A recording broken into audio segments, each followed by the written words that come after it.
Welcome to the Vyas Singh और मैं हूं आपका दोस्त अंकित व्यास। आज हम बात करने जा रहे हैं वायरल हो रहे एक वीडियो के बारे में, जिसमें समाजवादी पार्टी के नेता श्री अखिलेश यादव जी अनिरुद्ध जी महाराज जी से एक धार्मिक संदर्भ में सवाल पूछते नजर आ रहे हैं। सवाल यह था कि जब आधी रात को भगवान श्री कृष्ण का जन्म हुआ और उन्हें माता की गोद में रखा गया, तब माता ने उन्हें किस नाम से पुकारा। और इस वीडियो के अंत में नेताजी अपने मन मुताबिक जवाब ना मिलने पर अनिरुद्ध जी महाराज जी को ये कहते नजर आ रहे हैं कि आपका रास्ता अलग, हमारा रास्ता अलग। इसलिए आज अब हम चर्चा करेंगे इस वीडियो पे कि इन दोनों में से कौन सही है।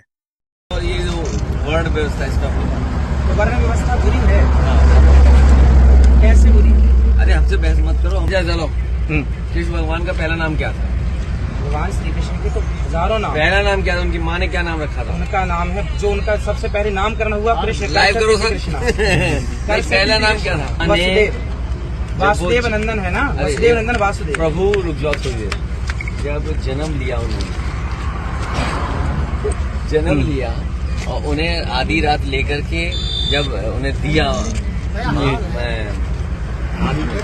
तब पहला नाम क्या माँ ने बोला?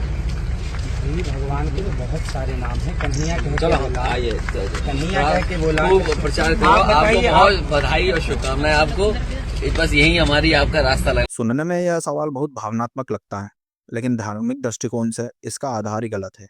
हालांकि यह वीडियो 2 साल पुराना 2023 का है, लेकिन वायरल अब हो रहा है। हुआ यूं कि 2023 में पदयात्रा करते समय दोनों के रास्ते में भेंट हुई। नेताजी के मन में अनिरुद्ध जी को लेकर के कुछ होगा। तब नेताजी ने महाराज जी से पूछा कि भगवान श्री कृष्ण का पहला नाम क्या था। तब अनिरुद्ध जी ने कहा कि वासुदेव। भगवान के कई नाम हैं। तब फिर से अखिलेश जी ने स्पष्ट तरीके से पूछा कि जब भगवान का जन्म हुआ और उन्हें आधी रात को ले जाकर के माता के हाथ में दिया दिया गया, तब माता ने सबसे पहले उन्हें किस नाम से पुकारा। तब महाराज जी ने कहा कि कन्हैया, कान्हा कहकर पुकारा। और तभी नेताजी यह कहते सुनाई दिए कि यहाँ से आपका रास्ता अलग और हमारा रास्ता अलग।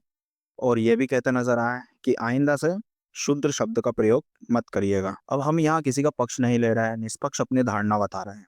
यहाँ नेताजी का प्रश्न हाइपोथेटिकल या सब्जेक्टिव था, जिसका अर्थ क्या होता है मैं आपको समझाता हूँ। ऐसे प्रश्नों का उत्तर इंसान के विवेक पर निर्भर करता है और वो अपने हिसाब से उत्तर देता है। हर इंसान का अपना अपना एक अलग अलग उत्तर होगा, क्योंकि ऐसे प्रश्नों के उत्तर शास्त्र प्रमाणित नहीं होते हैं।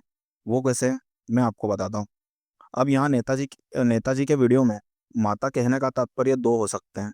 या तो वो देवकी जी की बात कर रहे थे, या तो फिर यशोदा जी की बात कर रहे थे। अब यहाँ ले जाकर दिया गया वाक्य यशोदा जी की तरफ ज्यादा इशारा करता है। इसलिए चलिए मैं आपको दोनों माता के संदर्भ में बताता हूँ। अब चलिए सबसे पहले बात करते हैं देवकी जी की। जन्म के समय भगवान ने अपने चतुर्भुज रूप में माता देवकी जी को दर्शन दिए थे। तब देवकी जी ने उन्हें कोई नाम न देकर एज ए भगवान विष्णु या परम ब्रह्म मानकर उनकी स्तुति की थी। तब उन्होंने उन्हें कोई भी नाम नहीं दिया था। अब चलिए बात करते हैं यशोदा जी की। तो श्रीमद् भागवत महापुराण के अनुसार जब श्री कृष्ण का जन्म हुआ, तब उन्हें वासुदेव जी गोकुल ले गए। भगवान की माया या फिर मान सकते हैं योग माया के प्रभाव के कारण पूरा गोकुल यहाँ पे यशोदा जी और नंद बाबा सहित गहरी नींद में था, या फिर दूसरे शब्दों में कह सकते हैं कि अपनी चेतना खो बैठा था। तब वासुदेव जी ने चुपचाप कृष्ण जी को यशोदा जी से जन्मी कन्या योग माया से बदल दिया था और वापस मथुरा आ गए थे। इसका प्रमाण आपको भागवत पुराण स्कंद 10 अध्याय 3 में मिलता है, जहाँ लिखा हुआ है सर्वे विस्मृत च चेतना, जिसका अर्थ होता है सभी चेतना खो बैठे थे। इसलिए यह कहना कि आधी रात को ले जाकर माता के हाथों में दिया, तब माता ने पहला नाम क्या रखा या पहली बार किस नाम से पुकारा, ये तथ्यों के बिल्कुल विपरीत है। अब पुराणों में या ग्रंथों में इस बात का कोई प्रमाण आपको नहीं मिलेगा कि माता ने पहली बार क्या कहकर पुकारा था या क्या नाम रखा था। हाँ, आपको लल्ला कन्हैया ऐसे नामों से माता भगवान को संबोधित करते हुए जरूर दिख जाएंगे। तो इस प्रकार नेताजी का प्रश्न ही गलत हुआ या हाइपोथेटिकल क्वेश्चन हुआ, जिससे वह सामने वाले को गलत साबित कर सके। बल्कि श्री कृष्ण का प्रमाणित व प्रथम नामकरण महर्षि गर्ग ने किया था, जो कि गोकुल की गौशाला में किया गया था, वो भी गुप्त रूप से। जहां उन्होंने कृष्ण का अर्थ बताया था। कृष्ण मतलब आकर्षित और न मतलब आनंदित। इसका मतलब ये हुआ, उन्होंने नंद बाबा को कहा था कि आपका पुत्र दूसरों को आकर्षित व आनंदित करने वाला है, जिसका प्रमाण आपको भागवत पुराण के दशम स्कंद के अध्याय 8 में मिलता है। अब इससे पहले यशोदा जी उनको लल्ला कन्हैया कान्हा कहकर ही पुकारती थी।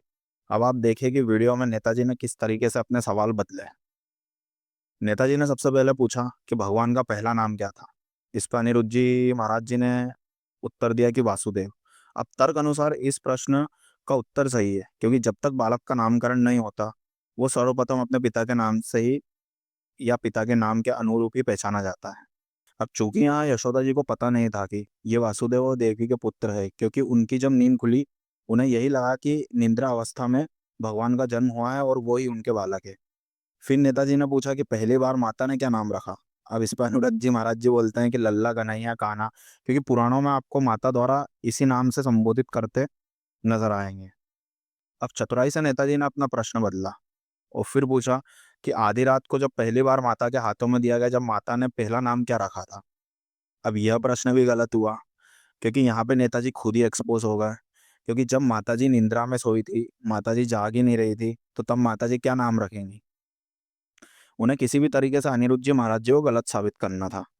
अब मैं यहाँ ये मानता हूँ कि अनिरुद्ध जी की एक गलती थी, कि अनिरुद्ध जी को अपनी गलती मानते हुए, जो कि उनकी नहीं थी, नेताजी से सही उत्तर पूछ लेना चाहिए था कि आपके हिसाब से पहला नाम क्या रखा था माता ने। अब ये आपको हास्यास्पद लगेगा कि कितने ही नेताजी के समर्थजनों ने नेताजी के सपोर्ट में वीडियो बनाया है, लेकिन किसी भी एक वीडियो में किसी भी समर्थन ने यह प्रमाणित तरीके से प्रूफ नहीं किया कि माता ने सबसे पहले क्या नाम रखा था। सब अपने अपने हिसाब से अलग अलग उत्तर दे रहे हैं। अब आप बताइए कि आपको क्या लगता है। कृपया करके अपने विचार नीचे कमेंट बॉक्स में मुझे अवश्य बताएं। थैंक्स फॉर लिसनिंग में, मिलता है नेक्स्ट वीडियो में।